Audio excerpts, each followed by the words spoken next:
Sebastian Rebane.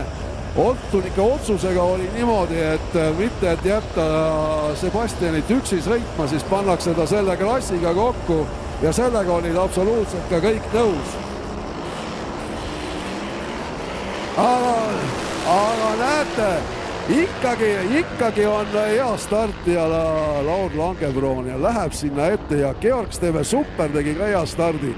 Mairo Kähr ja Rait Sööt nii briljantselt minna ei andnud, aga Laur Langebroon tõusis seal tagant hästi, aga Mairo on nüüd saanud ikkagi Lauri ees selle liidripositsiooni kätte ja vaatame esimesed mehed Rait Söödi näol, vana taktikakuru ise läheb, võtab selle jokkeri praegu ära ja uskuge mind, sõbrad, siin selles heitluses on see väga suur valuuta, mida ta teeb ja seal jääb juba üks masin raja äärde, Mairo Kähr, Georg Steve Super, Laur Langebroon, Rait Sööt ja Sebastian Rebane ja Wilderson on see, kes seal siis praegu pirueti sisse viskas ja sinna äärde jäi, nii et praegu siin siis ka Sebastian Rebane kaasa tegemas.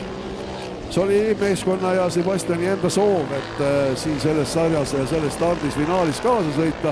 See aitab meil ka natukene seda võistlusformaati nii-öelda kompaktsena hoida, sest et muidu ta oleks pidanud sõitma lihtsalt üksinda siin seda finaali ja see võib-olla ei oleks nii atraktiivne olnud vaadata. Mairo Kähr ees siis, Georg Steve Super teisel kohal ja Rait Sööt kolmas, aga Rait on, näete, juba Laur Langebroonist mööda saanud. Laur Langebroonist mööda saanud ja nagu öeldud, siis esimesel ringil võetud jokker ja Rait Söödi poolt ja kohe sisetunne ütleb, et see taktika on selline, mis võib siin ikka oi ja seal juba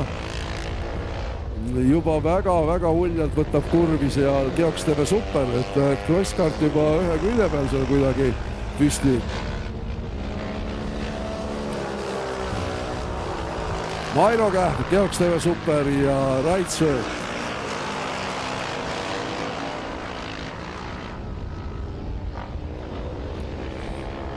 Jah, ei ole seda minekut praegu Laur Langebroonil kahjuks. Start oli taas väga hea, aga jah, seda sellist rajakiirust ei ole ja praegu läheb siis Georg Steves. Nüüd on nii, et sealt vaatame sealt edasi ja nüüd Georg Steve Super, Mario Kähr ja Rait Sööt, nii et sealt ees käis võttis Mario ka jokkeri ära, nii et selle koha pealt on see jõnkstal ka tehtud.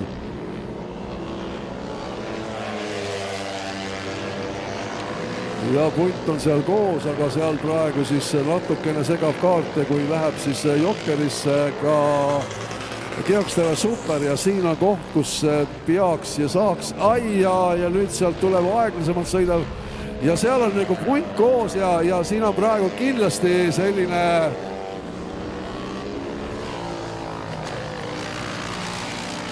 see koht, kus aeglasemalt sõitev Wilderson seal jääb praegu selgelt jalgu Rait Söödile ja sealt jokkeris väljatulekul. Et selle koha pealt seal kindlasti natukene asi läks kehvasti, aga kas ja mida siin koha peal kohtunikud otsustavad, et seda raske öelda, igatahes jah. Ja nüüd tuleb finiš ja finiš tuleb ja Mairo Kähr võtab siit võidu. Georg Steve Super on siin teine ja Rait Sööt siin selles sõidus siis kolmas, nii et selliselt lõpetatakse, et oli siin ka olukordi, kus mitu meest kokku said ja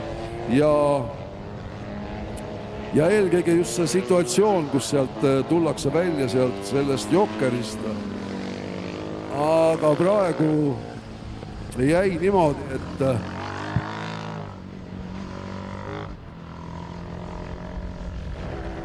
Mairo Kähr võtab siit ikkagi võidu.